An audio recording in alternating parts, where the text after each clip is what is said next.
Okay, I think we're gonna get started. I'm sure more people will join us.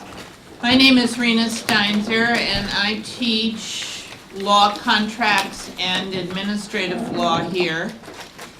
Regulation, and especially health, safety, and environmental regulation has been a passion of mine for quite a long time, and about 15 years ago, with a couple of colleagues, we formed the Center for Progressive Reform, which is a network of primarily law professors across the country from many different universities who specialize in this area and wanted to have the work they do channeled into the public debate.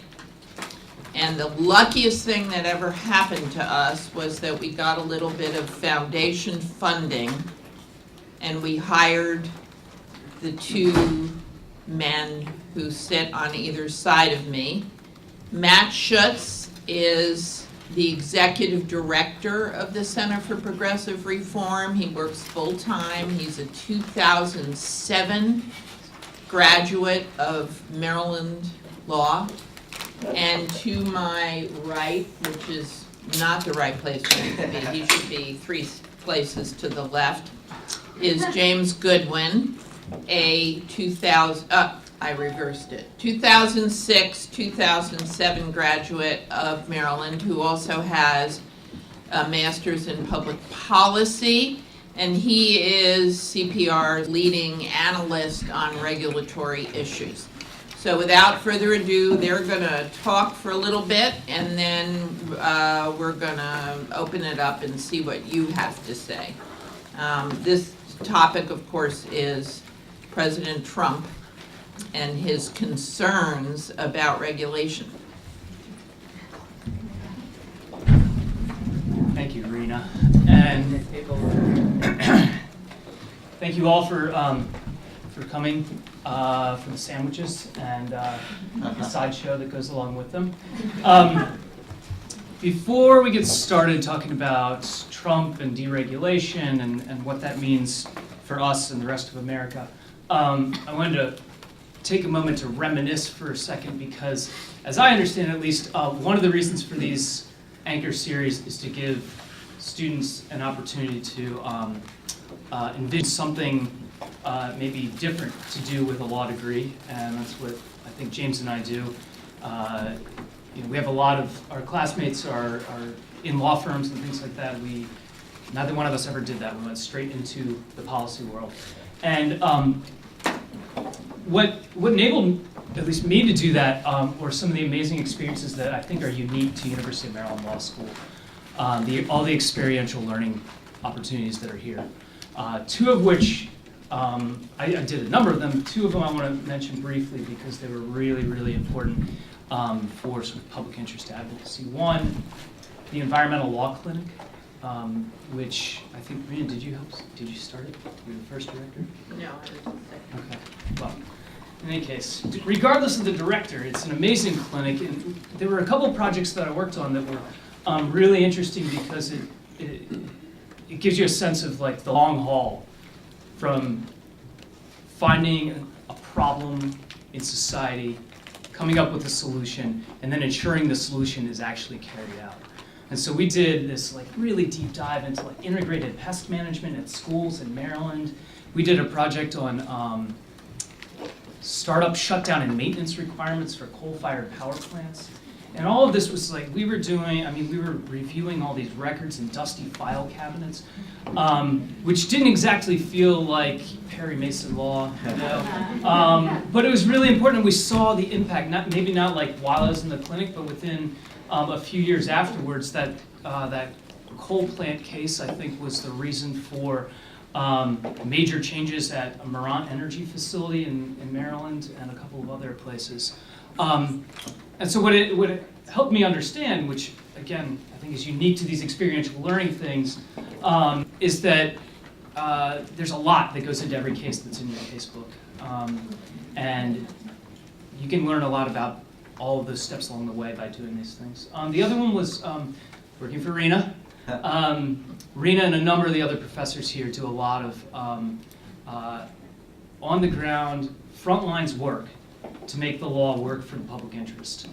And it's an amazing experience to get to work alongside someone like Rena to do that kind of thing. It's something you don't get an opportunity to do everywhere, so if you can, do it. Be a research assistant, you'll learn far more than you could doing some other things. So, get that out of my system. Now I want to talk about Trump and deregulation and start with a provocative question: who cares? Coal-fired power plants, right? I came out of Maryland law as an environmentalist thinking we got to shut these things down. They were getting shut down anyway. They're going the way of the dinosaurs because of cheap natural gas from all over the world, right? Who cares if the clean power plant is gone? The unemployment rate for, say, a lot of the people in the city around us whose school system failed them and didn't guide them to graduation from high school. Their unemployment rate is 3 times the national average. Who cares if there's a rule on overtime pay from the Department of Labor if you don't have a job, right? My wife told me yesterday she was watching the football game. There's an ad for Jersey Mike's subs. And they're advertising antibiotic-free meat in our subs. Who cares if FDA is going to regulate antibiotics? The market's going to solve it anyway, right? As soon as they know consumers don't want antibiotics, what do we need a regulatory system for? Anybody convinced? Or believe that anyway? Okay. Me neither. A couple of things. One, the market doesn't fix those things. That's the reason we have all these public interest laws in the first place. We already had that situation of lack of regulation. And it was a disaster for people, right? So this is why we created these systems, why we need to make sure they're implemented. 2, and this is the more important part that I want to focus on for a little bit. The costs of deregulation, they come in terms of health impacts, sickness, asthma attacks, right? Deaths on the job. Family and community disruption, incredible stress. All of these things happen to real people walking down the street. You can look out the window and see them right now. Some of the impacts can be monetized. The cost of an inhaler, the cost of an emergency room visit. And all that gets shoved off to the entitlement programs and just to the social safety net. And so the point is, if we don't have a regulatory system, if we're not preventing these harms, they're going to happen because the market's not going to solve them. We've tried that. And they're going to be borne out by the most vulnerable people in our society, and if it can't be monetized. And if it can be monetized, the rest of us are going to pay for it, right? So to drive home the point, I want to talk about a couple of deregulatory actions that are in process right now that you probably haven't heard much about, but I think are really interesting. Interesting and frightening. More frightening than interesting, maybe. I hope people are mostly done their sandwiches because I'm going to talk about the 2, farm to table, which is a nasty, messy process, and especially the slaughterhouses, where the chicken, pigs, the whatever, get turned into the stuff you can sell in a grocery store. And under President Obama, Tom Vilsack's USDA decided they needed to modernize the poultry slaughter process. What they were after, and this is in part due to problems with Congress that I think James is probably going to talk about, and the way our appropriation system works these days. The size of these regulatory agencies is shrinking due to sequestration, continued resolutions, and just general dysfunction of the appropriations process. And so the agencies have to figure out what to do with that. Under Obama, USDA said, we got to get some inspectors off the lines. We're going to shift that responsibility back to the companies. we'll put our inspectors in sort of an oversight role, where they'll stand back, they won't be on the lines, touching the chickens, smelling them, that kind of stuff anymore. We're gonna be checking paperwork. And we're gonna change the way we test for these things anyway. And so the chicken industry basically said fine. But this is gonna require massive reorganization of the systems we have, and so we want something out of this deal. We want faster line speeds. And because USDA's mission is food safety, not worker safety, USDA said, sure. Well, as you might imagine, the workers weren't necessarily happy about that. The workers' representatives weren't happy about it either. And so there's a big effort to push back on this, to ensure that line speeds would be kept at a reasonable rate. Just to give you a sense of like what the insides of these plants are like. Before this rulemaking started, a lot of the lines were moving at like 175 birds per minute. Which you do the math, that's about 3 chickens running past you a second. And if you're a worker who's in charge of making one single cut, 3 times a second for 10 hours, you can imagine how that feels. Or you're a worker who's in charge of moving this piece of chicken onto this plate here, 3 times a second, 10 hours. It's exhausting work.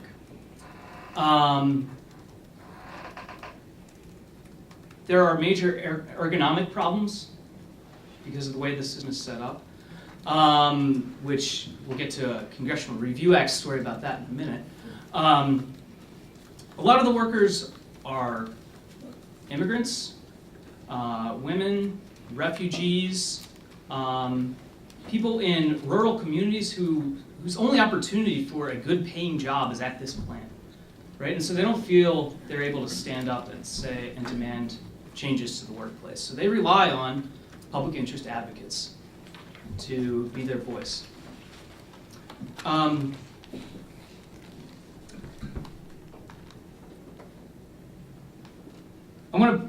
think it's important to center the workers in this, to center the beneficiaries of the regulatory system in this, because all too often we listen to the Chamber of Commerce, the National Chicken Council, with these 6-figure ad buys talking about consumer choice and the need for good jobs. They don't talk about good jobs. They just talk about jobs in rural communities, right? They talk about the costs of regulation on the people who create risks all the time. We need to talk about the costs of regulation on the people who bear out those risks, who suffer from those risks. So to get back to Trump and deregulation, because all that was in the Obama era. Right, and there's some really interesting stories about sort of public interest, coalition advocacy when the public interest community thinks their friends are running the show. We could talk about that in the Q&A if you want, but I want to keep moving to give James plenty of time.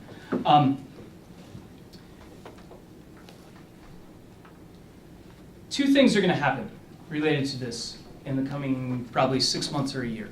One, the National Chicken Council has heard Donald Trump say, regulations are awful, all they do is cost business, and my doors are open to listen to you about your ideas for getting rid of them. So the National Chicken Council has marched into those doors and said, we want to get rid of these line speeds. And USDA is very open to that. So that is one regulatory change that is going to happen under this administration, and it's just a matter of time. The other is they're about to do this exact same thing, modernizing the slaughter system for hog manufacturing. A whole nother industry, and the same problems are going to come up. The interesting thing about this is that, so there are 2 or 3 interesting things looking forward. One, the reason they're going to raise the line speeds is because they didn't actually write into the regulation we're limiting line speeds to protect workers. USDA's line the whole time was, our job is food safety. We'll put a restriction on line speeds. We'll cap them. They did cap them under the Obama administration, but they said we're only doing that for the food safety reasons. And we're going to continue to look at food safety results going forward. So they created this nice little loophole that is going to be used. I think the important thing here is regardless of who's in power, it's really important for public interest advocates to be, following the nitty-gritty details of all these regulatory changes, because this was a wide open door for the next administration. And I don't know where you all were a year ago today, but I had different expectations about where we'd be today. I'm sure the Obama team did, but regardless, you can't, nothing's guaranteed. Second interesting thing here is the Congressional Review Act, as I said. So the reason there's nobody looking out for workers and the challenges that come from high line speeds is because in the 90s, the Clinton administration wrote a rule on ergonomics, covering all industries, that would have done, I won't say it would have guaranteed these line speeds were at a safe speed, but it would have done something. In the very first use of the Congressional Review Act, the Republican Congress, right after George W. Bush was elected, nixed that rule. Bush signed it, and so the Congressional Review Act says the agency shall not issue another rule that's substantially similar. Substantially the same form. In substantially the same form as the rule that's just been nixed. For 8 years, the Obama administration thought, we can't do anything on ergonomics at all. We're not going to test the waters because of that Congressional Review Act resolution.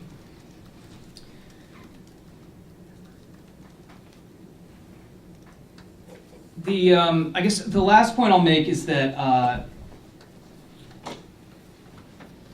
the point is we always need to think about the costs of deregulation, right? They talk about the costs of regulation all the time. Let's talk about the costs of deregulation. These costs are incurred by real people, and it's incumbent upon us who have the standing to speak truth to power to do so. And that's what James does every day. Just right now, not right now, because I'm speaking to you folks. So have any of you guys heard any good indictments lately? I'm going to talk about what we're seeing right now as far as the deregulatory agenda from the Republican-controlled Congress and the Trump administration. But before I dive into that real quickly, a little admin law 101 for the benefit of those who have not had admin law yet. And I highly encourage you to take it if you haven't. One of the things, if you run around on the Hill long enough, one of the mistaken notions you'll very quickly be left with is that folks at agencies like the EPA and the Occupational Safety and Health Administration just make stuff up. They don't, those rules that they issue, just completely invented out of their own feverish imaginations, no statutory basis whatsoever. I wish I was talking to the Republican members of Congress right now, but I'm talking to you, so let me at least pass this along to you and maybe you can spread the gospel. Every regulation starts with a statute, all right? All right, there has to be a statutory basis for it. So when they start that regulation, they go through this very convoluted process. And it has become increasingly convoluted. So if you look at, if you've taken environmental law, and you've probably seen the EPA's lead and gas rule, that if you read the preamble for that rule, is literally like, I think 12 pages in the Federal Register. If the EPA were to do something like that today, it would be hundreds, if not over 1,000 pages. It is insane the amount of process that goes into making rules. So this idea that agencies just make stuff up and then don't have a rigorous process to back those regulations up is just ludicrous. You could just dispel that notion right now. So that's my little I don't know, quick tour of admin law 101. So why is this important? Because right now we're seeing a huge attack on protective safeguards. And here's the thing about things like the Clean Air Act and the Occupational Safety and Health Act is people like them. And you're gonna have a very, very hard time amending these laws without incurring the wrath of a lot of people who might not otherwise be super engaged in lawmaking issues type, these sorts of things. So the trick now is not to amend these statutes. Instead, we change the process by which they're implemented and enforced to make it harder to do that.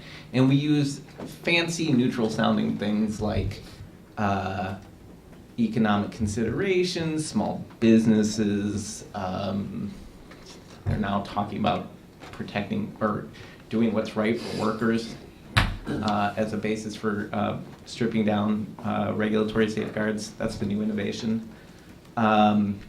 And so what they're doing is they're taking things like the Administrative Procedure Act, if you've heard of that, which is like the sort of constitution of how regulatory agencies do their business, and they want to take this, what was supposed to be a relatively simple law, and it's become increasingly complicated in the decades since it was enacted in the early 40s, and make it even more complicated. So for as long as I've been doing this job, and certainly longer than I've been doing this job, a lot of folks in Congress have wanted to amend the Administrative Procedure Act to make it even worse. And so that's one of the big things that's going on in Congress right now. There's this law called the Regulatory Accountability Act that would take this, if you were to print out the Administrative Procedure Act, it would probably cut out the FOIA part. It would probably be like 10 pages. But if you were, this law is I think it's like 70 pages long, 50 pages long, something like this, and would add over 70 steps to the rulemaking process. There's just no way, particularly with agencies facing the budgetary restraints they currently face, they could ever do anything, and that's entirely the point. And you don't got the Clean Air Act, you don't got the Occupational Safety and Health Act, and you don't got the Federal Food, Drug, and Cosmetic Act. But what you do is you effectively accomplish the same thing by making it impossible to implement. So that's sort of where Congress is right now. And the good news is, for a long time, these things would pass the House, but they were never going to make it through the Senate because, we have the filibuster, and thank God there are enough enlightened folks in the Senate who recognize what a dangerous law this would be and have put the stop on that. And plus, we had a Democratic president, Obama, who issued consistent veto threats against these things. Rewind to, what was it, like November 7th, 2016 or something like that. All changed. We have a president who ran, Trump, who ran on a deregulatory agenda. He said we were going to cut regulations bigly, I think is the way. And so if the Republican members of Congress who pushed these bills that were opposed to that would amend the Administrative Procedure Act, certainly was welcoming this development because now they had somebody occupying the Oval Office who would sign this bill if in fact it ever reached his desk. Thankfully, we still have the filibuster that's preventing that from happening. So stick a pin in that. The filibuster continues to be very, very important as far as legislative attacks on the regulatory system goes. But we have the Trump administration, and because he's the head of the executive branch, there's a ton he can do with the regulatory system, and he is doing a ton with the regulatory system. And I could talk at you folks all day long about this, so I'll just focus on the 800-pound gorilla, which is his 2 out, 1 in executive order. And if that sounds dumb, it's because it is. What this executive order says is anytime an agency like the EPA wants to issue a new rule, it has to identify and remove 2 existing ones because what the hell, let's make the regulatory system as arbitrary as possible. 2 out, 1 in. And not only that, they have to ensure that the cost savings achieved by those removed regulations, or they can weaken regulations, have to be enough to offset the cost of the new regulation. So this makes this It's this incredibly arbitrary requirement. It's incredibly difficult to implement. I would explain it to you, or I would be happy to explain it to you, or you could just watch my testimony from House Oversight last week, where I tried to testify to Representative Meadows, and he just yelled at me for half an hour. So if you want to see that, I encourage you to do that. Or you can just read the testimony, which he evidently didn't do. So this is the Trump administration. He's created this incredible barrier to issuing regulations. And I mean, just to give you a flavor, like I said, this huge process for issuing regulations, right? Now to issue a new one, they essentially have to do at least 3 times. 1 for the new rule, and 2 for each one of the ones that they remove. Because back to Admin Law 101, you don't just get rid of a rule, you don't just snap your finger. It requires a rulemaking process. And it's, theoretically supposed to be as rigorous as the one that goes into creating a new rule. So there we are. And let's not kid ourselves. The Trump administration had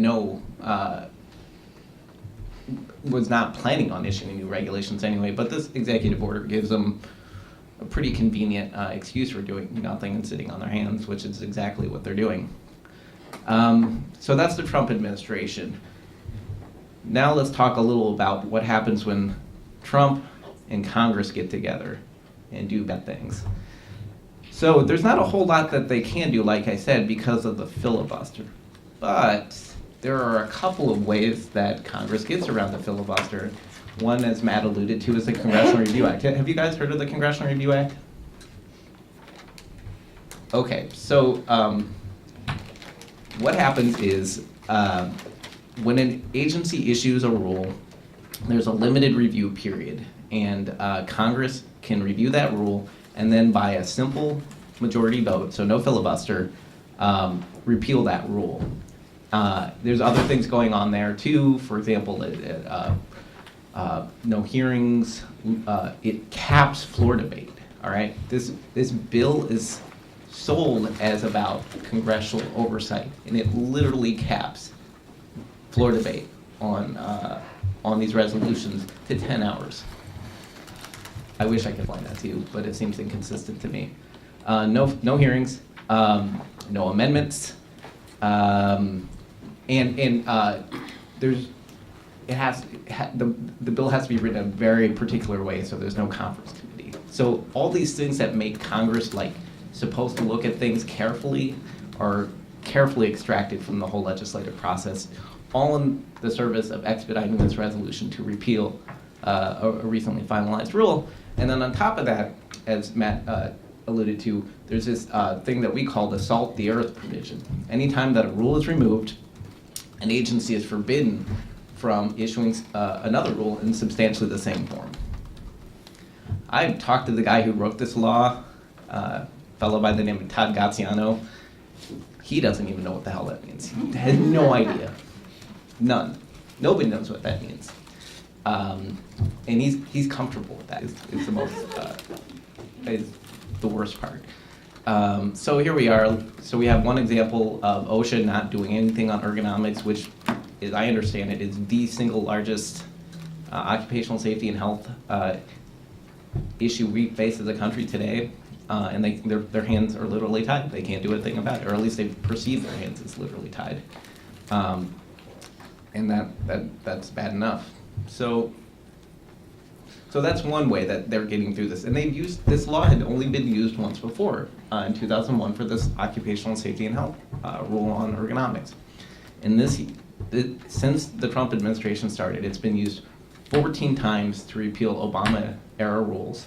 And we're almost to the 15th one because they just used it on a 15th rule by the Consumer Financial Protection Bureau on forced arbitration agreements. Do you follow what that is? So if any of you have a credit card, and probably nobody here has ever taken a student loan out in this room. Cell phone. Cell phones? Nobody has cell phones in here, right? No. So yeah. You were subject to these things, like 30 of these things right now. And the Consumer Financial Protection Bureau, as part of the Dodd-Frank Wall Street reform bill, was authorized, like I said, CFPB didn't just make this up, it's in there, was authorized by Congress to look at these things, evaluate if they're good for the public. Spoiler alert, they're not. And then to regulate them in the public interest, which they did. And the Dodd-Frank had to get past a filibuster, 60 votes. And then Congress took this one provision, or this regulation that was issued under that statute, the forced arbitration rule, and with 50 votes, they were able to repeal it because it was 50-50 and Pence broke the tie. So I hope nobody runs into problems with your student loans, your credit cards, but you're gonna have to go, if you are, you're gonna have to deal with it in arbitration. Can't join a class action lawsuit or anything effective like that, so best of luck. So that's Congressional Review Act, gets past the filibuster. The other thing, real quickly, that gets past the filibuster is, well, there's two things. Appropriations riders, and without getting too much in the details, well, it gets past the filibuster in a way because you still need 60 votes, but it's kind of toxic to vote against appropriations bill because nobody wants to shut down the government. But what they do is they tack on these provisions onto appropriations bills that are like must pass, like we got to pass this thing tomorrow, or we shut off the lights at national parks across the country, or whatever. And nobody in Congress wants to do that if they can help it, unless you're Ted Cruz. And so that's one thing they do. They try to tuck in these provisions that say like EPA don't use this money to implement this rule, or here's the really nutty thing this year. So one of the big rules that the Trump administration is trying to get rid of is the Waters of the U.S. rule. This rule that's the biggest water protection rule that EPA has done in a while. And they basically said, EPA, you can go and repeal this rule, and guess what? We're exempting you from all that stuff that I just told you about, the APA, all that process, stuff that would turn that rule into hundreds of pages in the Federal Register. You don't have to do any of that stuff because we included this provision in the appropriations bill, which is nominally about funding the EPA and other agencies. With luck, we'll be able to keep that thing out. And then the other thing is budget reconciliation, which, through the reconciliation instructions, if they're written in just a way, in the right way, they can exempt agencies from, or they can do reg reform stuff, and anything that's, any legislation that's passed pursuant to budget reconciliation instructions is also exempt from the filibuster. So again, because Congress is such a dysfunctional mess right now, the only way they can get things done is these narrow little things that are exempt from filibuster, or stuff that's literally legislating by crisis. So appropriations bills, running up against deadlines, emergency funding for hurricanes, these sorts of things. So things like the Regulatory Accountability Act, I think we're pretty lucky, we're cautiously optimistic we can avoid keeping them from reaching the Trump's desk. The other things, if they get creative enough and can find ways to get these things through budget reconciliation or as a rider onto one of these must-pass bills, then things get a little dicier. But that's, I think that covers everything I wanted to cover. So we've depressed everybody. Any questions or comments? Yes. Are state regulatory agencies going to be affected in the same way? Because I know they don't fall under the executive branch's purview. Are they still going to be able to make positive change? So the question is about state agencies, Yes. right? I'm sorry, did you want to say more? No, I was just curious.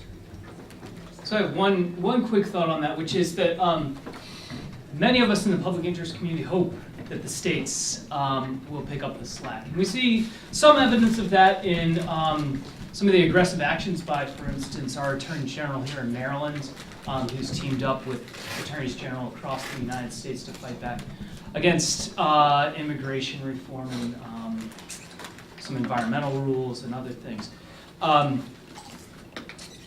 So there's a major effort by public interest groups to look to the states as sort of a place where the laboratories of democracy can help us create new policies that are for the good, as long as we lack leadership at the federal level. I think more directly to your question, though, what's the impact of these federal regulatory changes on the states? Well, there is the danger, right, that if you have EPA changing its regulations on, say, water permitting rules, or I think the one that's probably coming down the pike that's kind of interesting to me, at least as a resident of Baltimore, is a rule on integrated water management. So when you have a city like Baltimore that's under a consent order or consent decree to update its sewer systems as well as its waste or stormwater systems, how does a poor city handle all of that? Well, there's guidance from EPA that says, talks all about affordability and how you determine what the city should be able to afford and this and that and the other. They're going to have to rewrite those guidelines pretty soon. And so the way they rewrite those will affect what happens at the state and local level. So there are some risks, although, yeah, I think the hope is that states can be sort of our saviors for a little bit. I should say, though, that some of the stuff that they're doing, some of these like anti-regulatory systematic reforms, junior versions of that exist in the states. So Governor Hogan had his own regulatory task force, deregulatory task force that he created, what was it, a year or two ago? And he brought in a bunch of, just like Trump's doing, members of the business community to tell them what are the awful regulations we need to get rid of in this state to free up big business. And they got the same kind of things that the Trump administration gets. So, some of this stuff has been tested, some of the right-wing deregulatory stuff has been tested out at the state level. And they've tweaked it a little bit as it gets to the federal level, but I think there are a lot of interesting parallels. So the states in this issue is kind of like a Rorschach test. Everybody sees something different. So for us, I remember a couple of days after the election, we were all sort of looking at each other like, well, we can't do anything at the federal level. What do we do now? Where are the available policy levers? And states were one. And I remember even suggesting the business community. That's how desperate I was. Like, oh, maybe we'll have more targets doing the right thing or something.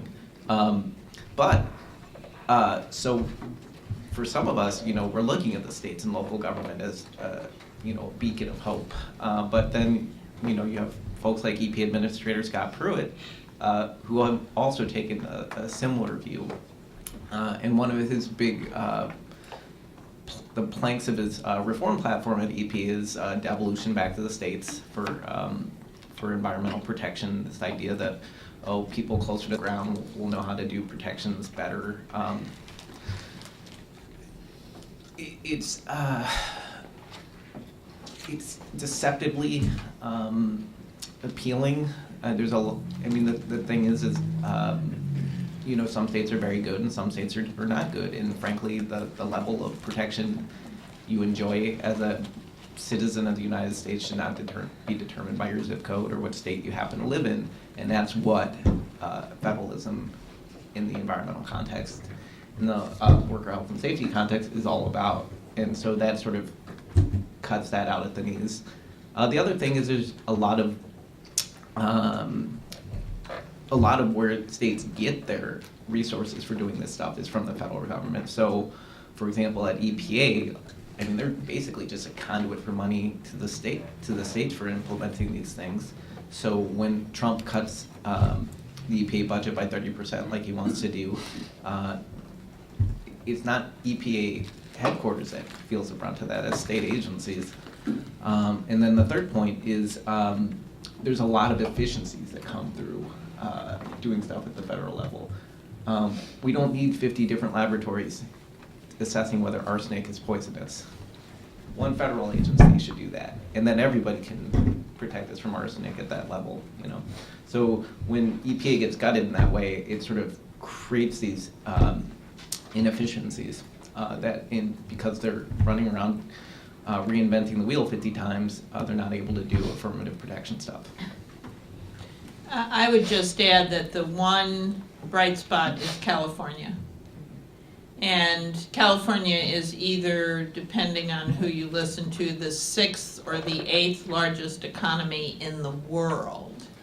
And it's doing amazing things on climate change, and its economy is surviving all those changes. So it is, it sometimes waxes a tad arrogant, but it's a motto. Anyone else? Yes. I have a question, 2 questions about 2-for-1.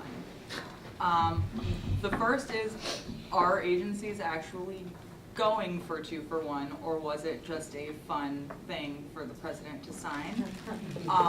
And 2, my understanding for the cost and for the analysis in 2-for-1 is not a cost-benefit analysis, but just a cost analysis. To the extent that cost-benefit analyses are helpful for rulemaking at all, is a benefit exclusive analysis even at all appropriate? I'm guessing no. Well, in the spirit of the order, you only get one answer, I'm sorry. So the first question is, how are agencies basically complying with the literal words of the executive order? And the answer, is that sort of? Either the literal words of it or even just the money balance of it, even if it's not 2 rules for 1 rule, is it the costs associated with 2 rules for 1 rule? Well, this could take 4 hours, so I'll try to. No, I'm sorry. So here's the thing: is it's not exactly clear because the implementation of this executive order has not been a gleaming model of how to do things. It's not entirely clear what is happening by agencies implementing this thing. So, for example, the big rule that the Trump administration is working on repealing is the Clean Power Plan. I don't know if you saw Samantha Bee last week, but she talked about that. And this was a rule about EPA's rule on limiting power plant carbon dioxide emissions. They published this proposal, and there's not a single mention of the 2-for-1 executive order. Presumably, it's meant to advance that executive order. There's no mention of it. So that gives you an idea of how kind of sloppy it is, and like accounting for it is very difficult. So if you do the raw math, yes, there are more rules on the way out, and they get to count things like the Congressional Review Act rules, so they sort of gave themselves that. So if you do the raw math, there are rules coming. They are meeting that 2-for-1 thing, but then the more important thing is the cost balancing part. And here I've seen there's a right-wing think tank called the American Action Forum that has their numbers. The Trump administration came out with their numbers. Nobody knows how the Trump administration got their numbers. They were asked point blank, and they didn't respond. Of course, their numbers were different. Suffice it to say, everybody is finding more or less that that they're meeting the cost savings part too. That may be right, but just I think what they're finding is that it's so hard to implement this order according to the actual letter of it that they're literally not showing their work because they can't. It's just too insane. Right. So here's the other thing: is they do have to do a cost-benefit analysis for rules that they're repealing. The benefits, to the extent that they play a role at all, is to be minimized.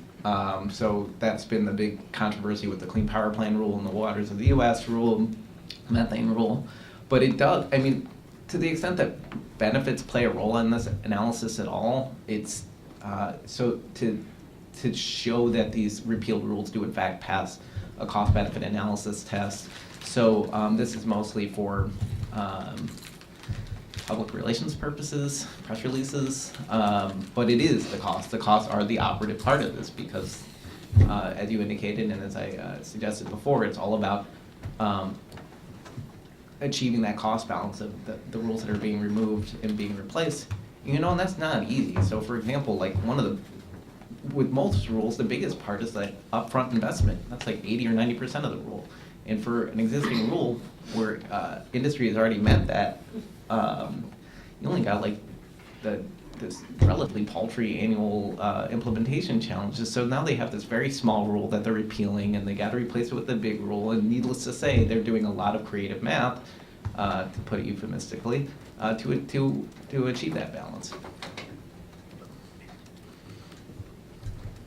What is something that we as future lawyers can do in this administration to, I guess, combat this sneaky behavior?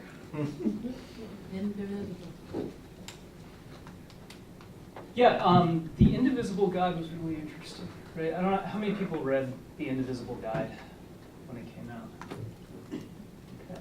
Explain what it is. Check it out. So there were, this is created by a couple of former staffers from a Democratic office on the Hill. And they watched what happened when the Koch brothers funded the Tea Party movement, and how the Tea Party movement organized itself, and how they created sort of foot soldiers, everyday people who made a huge impact on the shape of our country because they got engaged by calling their senators over the little things, calling their representatives over the little things, signing petitions, going to town halls and getting involved in local politics. And what it did is they created a base, right, of people who were paying attention, who were getting engaged, even if it meant something small, like, you show up to your community association meeting and raise your hand and say, well, what about the taxes, right? I don't know what they did. I'm not a Tea Partier. But the point is, they created opportunities for small engagement that anybody can do, right? And so the Indivisible folks said, let's create that, but talk about it from a public interest-oriented perspective. They typed it up in a Google Doc and published it on November 9th or something, and immediately people recognized that, oh my gosh, here's the playbook, here's how we make this happen if we care about the public interest. How many hits? Oh God.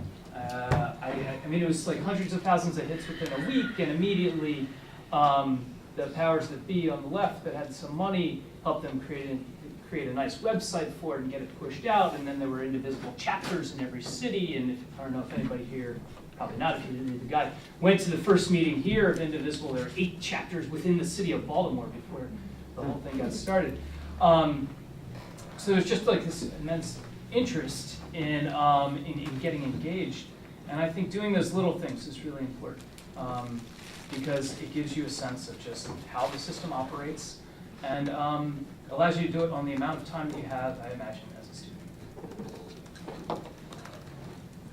If Congress splits in 2018, is there a way in which that's a game changer? And if so, with your sense of what's happening on the ground, an Indivisible way to get involved in any of those races?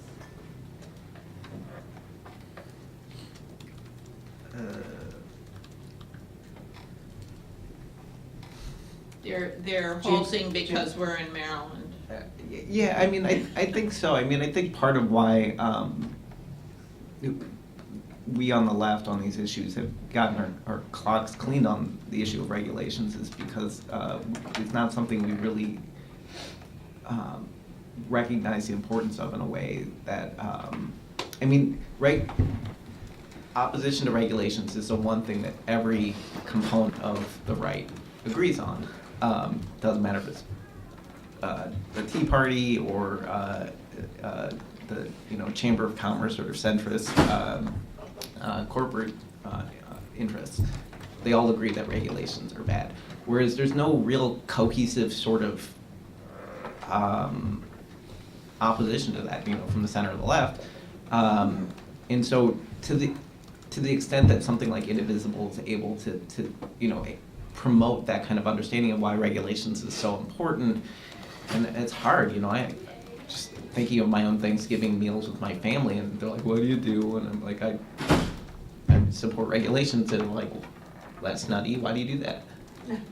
doesn't everybody hate regulations? So, I mean, it sort of gives you a sense of like, what you're up against, but to the extent that movements like that can sort of build a shared knowledge base about what regulations are really about, why they're important, and then take it to that next level of actually, once we have a power base in Congress, then take the next step of actually promoting that. Because even when we had Democratic-controlled Congress, nobody was out there cheerleading for regulations. And that's the sort of thing that needs to happen. So I guess, I'm not sure if that answers your question, but I think just kind of pushing back on that issue in just accepting that regulation isn't a bad word, and it's one thing to espouse that view when you're in the minority, but when you're controlling these committees like House Oversight or Homeland Security in the Senate, that makes a big difference, I think. Yeah, just to emphasize the oversight piece of it, right? Because there are serious challenges to sort of the institutions, right? With this administration, they're fighting every FOIA request, right? They're slowing everything down. They have some oversight pushing back on that. It helps. This whitefish energy thing, right? That kind of stuff gets brought out into the open when you have an active oppositional oversight in Congress. Whitefish energy. This was Ryan Zinke's high school buddy. Oh, yes, Right, got this redo massive $300 million Puerto Rico, contract. yeah, Re-energize Puerto Rico. with 2 employees. Yeah, Yeah. yeah. Okay, last question, Professor I just want Singer. to build on what you said about what can be done. So Joan Williams, who's a law professor on the West Coast, has a great piece in the Washington Post magazine as part of a series on kind of things that can be done to help our democracy.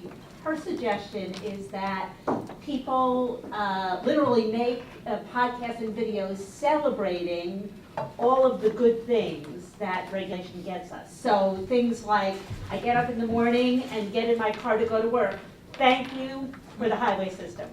I feed my kids cereal in the morning with safe milk. Thank you, FDA.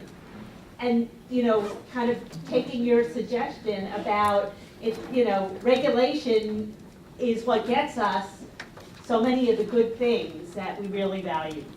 I thought that was a really clever suggestion. Yeah, that's really smart because, I mean, regulations really are kind of a victim of their own success. Like, you only notice them when they don't work, and that's hard to deal with. So yeah, definitely. Let's take the word back regulation. People use the word regulation at least once today as a positive thing. That's your homework assignment.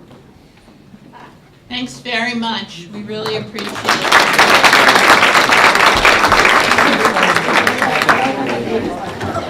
it.